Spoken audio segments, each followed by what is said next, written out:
Olá galera, tudo bem? Bom, a gente vai dar prosseguimento na nossa aula, né? Ainda na parte de citologia, que é essa parte que a gente vê nas células, né? A gente está vendo as células em si. E a gente agora vai falar das mitocôndrias. Deixei essa organela por último, porque ela é uma das mais importantes organelas das nossas células, das nossas, de todos os seres vivos em geral. Ela é uma das mais importantes. É, a função dela é essencial, totalmente essencial para o funcionamento da máquina celular, vamos dizer assim. E por isso que eu deixei ela por último ali. A gente já falou de algumas outras organelas, né? A gente falou por exemplo, dos ribossomos, que não é considerado uma organela, lembrando sempre. A gente falou dos retículos, dos lisossomos, também falando dos peroxissomos já. E agora a gente chega aí praticamente na última organela celular, para dissecar ela, a função dela, a estrutura dela e algumas características dessa organela, tudo bem? Bom, mas o que é uma mitocôndria de fato? Ela é uma organela, então, também, então ela vai estar inserida ali na célula. Lembra lá, tem a célula tem a membrana que em volta da célula em si. Dentro dessa membrana tá o núcleo, que a gente não viu, a gente vai ver na próxima aula. E entre o núcleo e a membrana está o citoplasma. E no citoplasma está contido ali todas essas organelas. Então, a mitocôndria é uma dessas organelas. Ela está presente em quase todas as células eucarióticas. Então, a gente vai encontrar em quase todas. Nas procarióticas, que são aquelas que não têm núcleo e etc., a gente não encontra mitocôndrias. Elas vão ter outro modo um outro tipo de célula de energia. Mas então ela está mais presente em praticamente todas as células eucarióticas. Tudo bem? E principalmente ela é responsável pela respiração celular. A função principal da mitocôndria é a respiração celular. Até isso que eu acabei de falar, até uma pincelada. A respiração celular, de fato, está relacionada ao que? A energia.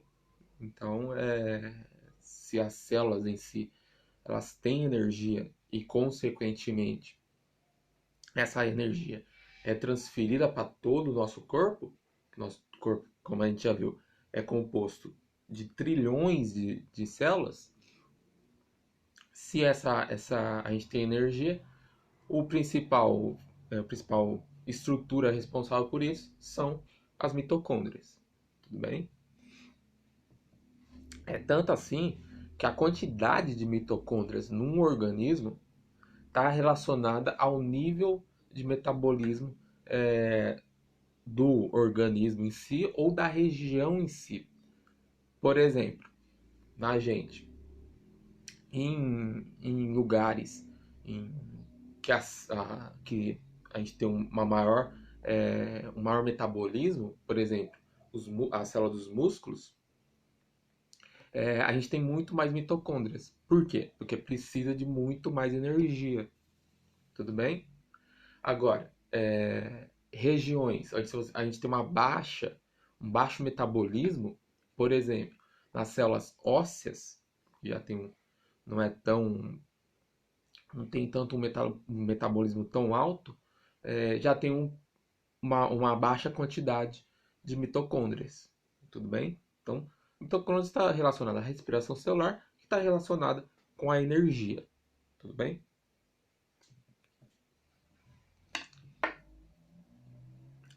Bom, características das mitocôndrias. Elas vão ter um formato alongado, então a gente viu todas as características das organelas, né? Então tinha algumas que eram ovais, outras eram achatadas.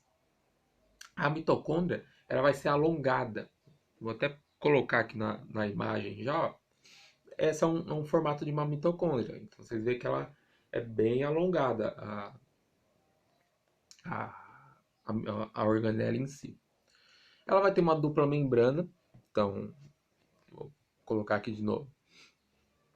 Ela vai ter uma membrana externa, então vocês estão vendo ali, ó, marcado, e uma membrana interna. Então a gente tem uma dupla membrana ali que vai ficar em volta da organela, tudo bem? A membrana interna, ela, ao contrário da membrana externa que é lisa, vocês estão vendo, a membrana externa é completamente lisa. Não tem muitas, vamos colocar, deformações, ondas, não. A membrana interna, vocês estão vendo, já é toda contornada. Isso a gente chama de cristas. Então, esses contornos da membrana interna que vocês estão vendo, a gente chama ela de cristas. Tudo bem? Até tá marcado ali na própria imagem, ó, crista. São esses contornos que a membrana interna faz. Tudo bem? Ela faz ela tem esse aspecto para conseguir ter uma maior área de contato. Tudo bem? Possui DNA e ribossomos. Então, voltando aqui de novo. Elas vão ter DNA circulares. Então, vocês estão vendo ali, ó. São bem circulares. E os ribossomos, que são as células ali que fazem, a gente já viu, são células não, perdão, complexos citoplasmáticos, que fazem as proteínas. Então, lembram lá do processo que a gente já viu lá de transcrição, de tradução, que aí o ribossomo ele faz fabrica, vamos dizer assim, as proteínas, tudo bem? E são proteínas, tanto proteínas quanto DNAs próprios.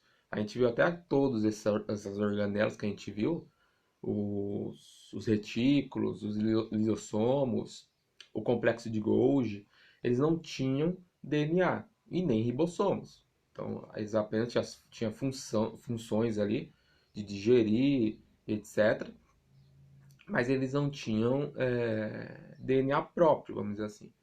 Diferentemente das mitocôndrias. A partir de agora, as mitocôndrias elas têm esse DNA próprio delas. Igualmente, a gente viu semana passada os cloroplastos. Os cloroplastos, lembrando, também têm DNA, tanto DNA quanto ribossomos próprios.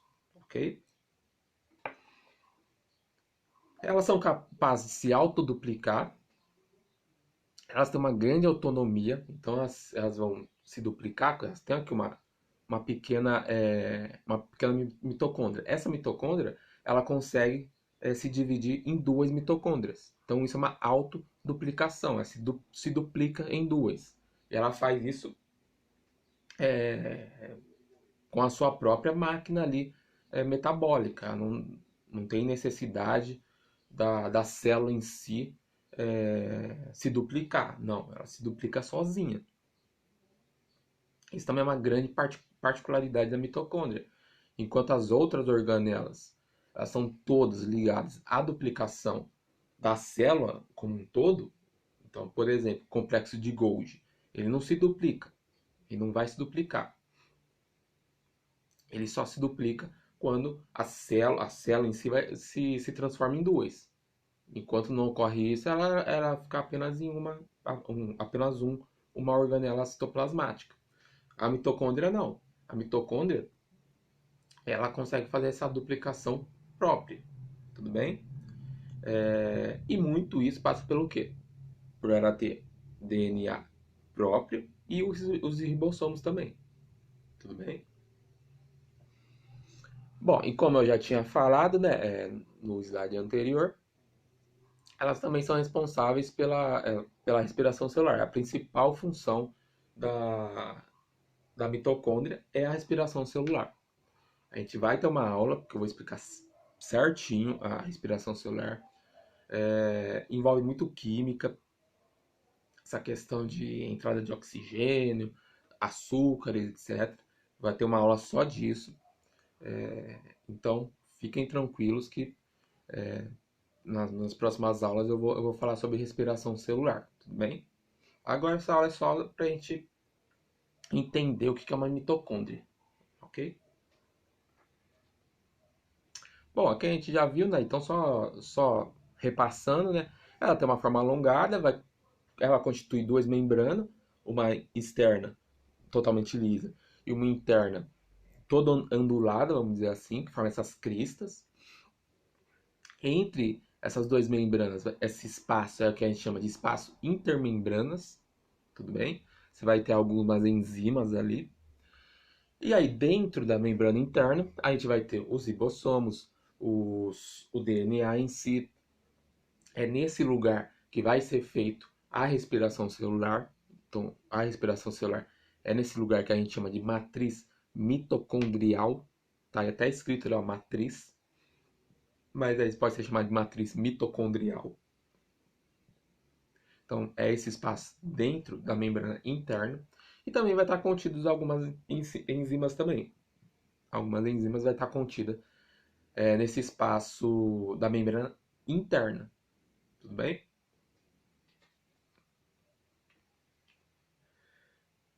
Bom, e uma dos conceitos que não vou falar que cai muito em vestibulares, mas é sempre interessante relembrar elas.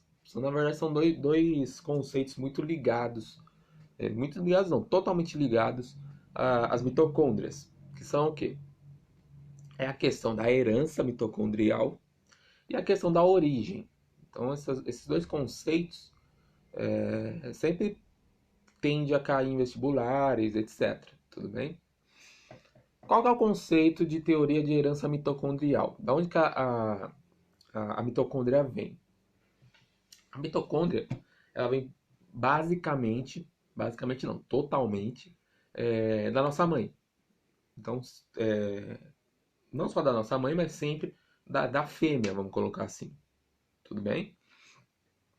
Então aqui, ó, a gente tem um desenho que ele mostra bem claro. Então a gente tem um óvulo.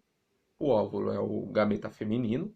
Então é o que as fêmeas têm, as mulheres têm. E o espermatozoide ali do lado ali, aquele aquela célulazinha ali com uma caudinha que é o flagelo. Lembra? Que a gente já estudou flagelo. Então tem o flagelo ali. O que vai acontecer? Na fecundação, então, você vai unir o óvulo com o espermatozoide, tudo bem? Para gerar o quê? Um zigoto. Esse é o básico da reprodução. Mas o que a gente tem que pegar aqui? Tanto o óvulo quanto o espermatozoide, ele vai ter DNA, então ele tem o DNA do óvulo e o DNA do espermatozoide, o DNA da mãe e o DNA do pai, tudo bem? Só que aí tá a questão, a mitocôndria no óvulo, a mitocôndria, vocês estão vendo ali, ela circunda todo o DNA nuclear, ou seja, o DNA do núcleo. A mitocôndria no espermatozoide, ele fica mais abaixo. Vocês estão vendo que ele está mostrando ali pela essa parte azulzinha, a mitocôndria. O que acontece? Quando o óvulo e o espermatozoide se encontram, então o espermatozoide fecunda o óvulo, ele perde essa cauda. Então ele perde essa cauda. A única coisa que entra no óvulo é o DNA. Então é que a gente chama essa cabeça do espermatozoide. Então só essa cabecinha do espermatozoide é o que entra no óvulo. Tudo bem? Toda essa cauda dele, ele perde. Ou seja, esse o espermatozoide fecunda, a junção do espermatozoide com o óvulo forma um zigoto, esse zigoto começa a se desenvolver até que vira um, um feto, um bebê e etc. Um filhote, uma prole e etc. Ou seja, quem passa a mitocôndria para a gente é o que? A nossa mãe, é a fêmea. Então, então, quando se tem lá em todo ser vivo em si, quem passa essa mitocôndria é a mãe. tudo bem? Por causa desse processo, ok? Isso é o que a gente chama de teoria de herança mitocondrial. A herança da mitocôndria vem da mãe, não do pai em si, ok? Aqui tá só, né, o que a gente já comentou, né? Então, essas mitocôndrias são herdadas exclusivamente da mãe, então vem proveniente do óvulo, e ali no cantinho tem uma, uma brincadeira, né? uma charge, que fala, né? Geralmente é muito passado em Dia das Mães, que é agradecendo a mãe por ela ter dado as mitocôndrias dela pro filho, pra prole em si. Tudo bem? Então vou até aproximar aqui. Aqui ele fala, né? Mãe, você me deu algo muito importante, que o papai nunca deu. Obrigado pela mitocôndria. Então é uma brincadeira, né, da biologia, mas nesse sentido, que quem, quem passa a mitocôndria pro filho, para a prole, é a mãe e não o pai. Tudo bem? Diferentemente do DNA. O DNA, a gente vai ter uma aula, o DNA, tanto o pai quanto a mãe, eles passam o DNA pro filho. Tudo bem? A mitocôndria não, ok?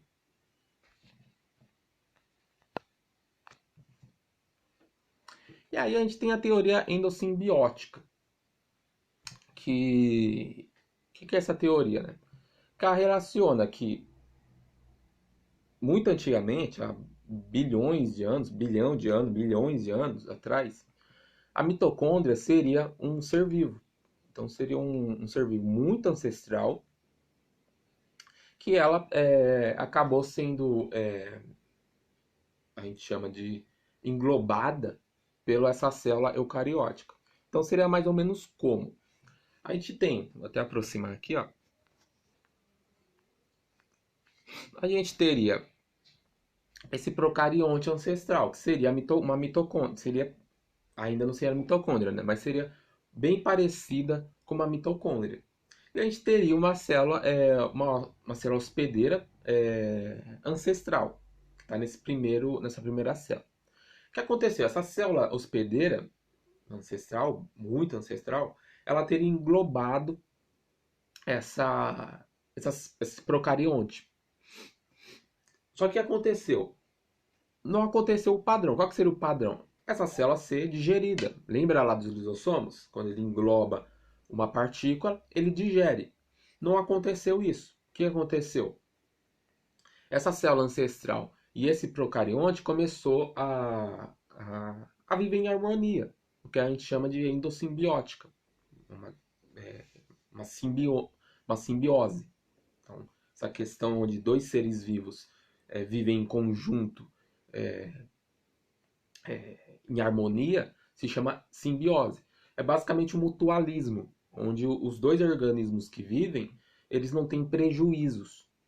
Então, nesse caso aqui, tanto essa célula, esse procarionte que foi englobado, quanto a célula ancestral, os dois se beneficiaram. A célula hospedeira, por meio da energia que essa procarionte dava, e a procarionte se beneficiou do modo de se viver num lugar seguro, que era dentro dessa célula hospedeira. Tudo bem? Com o passar do tempo, essa célula, que até então era esse procarionte, ele começou a sofrer mutações, né? Começou a se mutar, e virou o quê? A mitocôndria, que a gente conhece hoje em dia. Aí tem mais um fator que aí diferencia as células, digamos, vegetais e as células animais, de fato. Que é o quê? Que é o englobamento aí de um procarionte fotossintetizante. Tudo bem? Porque como a gente viu lá, as células animais, elas só têm mitocôndrias. Enquanto as células, principalmente vegetais, elas vão ter mitocôndrias e cloroplastos. E aí, a teoria dos cloroplastos é basicamente bem igual à das mitocôndrias. Então, esses cloroplastos seriam procariontes fotossintetizantes, ou seja, faziam fotossíntese. Essa célula englobou esse, essa, esse procarionte. Esse procarionte, tanto o procarionte quanto essa célula hospedeira gostou dessa harmonia entre os dois. E a partir daí, esse procarionte fotossintetizante, ele começou a se mutar, o que virou o cloroplasto. Tudo bem? Então, isso é a teoria da endossimbiose. Tanto da parte da mitocôndria, que é mais ancestral, quanto da parte do cloroplasto, que é basicamente a mesma coisa, também entra nessa teoria endossimbiótica, que mostra que essas células foram englobadas, e aí acabou virando as que só tem mitocôndrias, uma célula basicamente as animais, as células eucarióticas, as células de fungos, por exemplo, e as células que contêm tanto mitocôndrias quanto cloroplastos são células de vegetais, das plantas, algumas algas também possuem. Então essas são os dois. Mas tudo relacionado ao quê? Teoria da endossimbiose. Tudo bem? Então, basicamente é isso. A gente tinha uma célula procariótica, uma célula eucariótica, a célula ancestral, quer dizer, essa célula ancestral englobou essa célula procariótica e os dois começaram a viver ali em harmonia. E aí essa célula procariótica começou a sofrer mutações que virou a mitocôndria. Tudo bem? Bom, opa. Mas e as evidências, né? Como que os cientistas eles chegaram nessa teoria? Como que eles meio que provam essa teoria? Basicamente é por 3 pontos. O primeiro é a dupla membrana. Por que dupla membrana? Todas as organelas, aquelas organelas que a gente viu lá atrás, as membranosas, elas possuem uma membrana apenas. Elas não possuem duas. Então, se vocês pegarem o complexo de Golgi, os lisossomos, o retículo, eles possuem apenas uma membrana. Enquanto a mitocôndria, como eu mostrei para vocês anteriormente, ele vai ter duas membranas, uma interna e outra externa. É muito característico isso do que? De seres procariontes. Então essa é uma das primeiras evidências dessa teoria endossimbiótica. A segunda é que eu já destaquei nessa aula, presença de ribossomos e presença de DNA. Também, todas as organelas que a gente viu, elas não têm DNA próprio, não têm ribossomos. Os únicos, né, que têm ribossomos próprios e DNAs próprios são quem? Mitocôndrias e cloroplastos. Tudo bem? E a terceira evidência, a autonomia. O que é a autonomia? Esse conceito, tanto das mitocôndrias quanto dos cloroplastos, eles conseguirem se autoduplicar sozinhos. Então, eles conseguem se duplicar sozinhos. Eles não como eu já falei na aula, eles não necessitam da célula para se duplicar, da duplicação da célula para eles se duplicarem. Não, eles se duplicam sozinhos. É diferentemente, repetindo, de complexo de Golgi, de lisossomos. Essas organelas eles não conseguem se duplicar, se autoduplicar. Diferentemente das mitocôndrias e dos cloroplastos. Tudo bem? Então isso é o que a gente chama de autonomia. Ela tem uma autonomia própria. Ok? E todas essas evidências é o que corrobora com a teoria da endossimbiose ou endossimbiótica. Ok? Bom, a aula foi isso. A gente vai fazer um exercício agora, um exercício de mitocôndria. Vamos lá. No exercício da FUVEST, ele coloca lá: as mitocôndrias são consideradas as casas de força das células vivas. Tal analogia refere-se ao fato das mitocôndrias? Estocarem moléculas de ATP produzidas na digestão dos alimentos. Produzir energia utilizadas de energia liberada da oxidação de moléculas orgânicas. Consumirem moléculas de ATP na síntese de glicogênio ou de amido a partir da glicose. Letra D, de serem capazes de absorver energia luminosa utilizada na síntese de ATP. E a letra E, produzirem ATP a partir da energia liberada na síntese do amido ou de glicogênio. A resposta certa, eu estou na frente, é a resposta B, que elas produzem ATP com a utilização de energia liberada da oxidação de moléculas orgânicas. Então, essa perguntinha aqui ela vai ficar muito mais clara para vocês quando a gente falar de respiração celular, tudo bem? Mas qual que é o principal, o foco maior que eu vou, da mitocôndria? Ela é uma produzida de ATP. O que é ATP? ATP é energia, como eu falei. Então, a respiração celular, o papel dela é produzir energia. Energia da forma de ATP. A partir da oxidação de moléculas orgânicas. Então, açúcares, amido mesmo. Então, ela vai oxidar essas moléculas. E aí, a partir dessa oxidação, a partir de uns ciclos que a gente vai ver, ela produz o ATP, que é a energia. Ok? Mas, como eu falei, repetindo, vai ficar um pouco mais clara essa questão de ATP, de energia, respiração celular, oxidação, quando a gente for falar de respiração celular. Ok? Tudo bem? Bom, por hoje era só isso, a aula de mitocôndria. Abraço, se cuidem.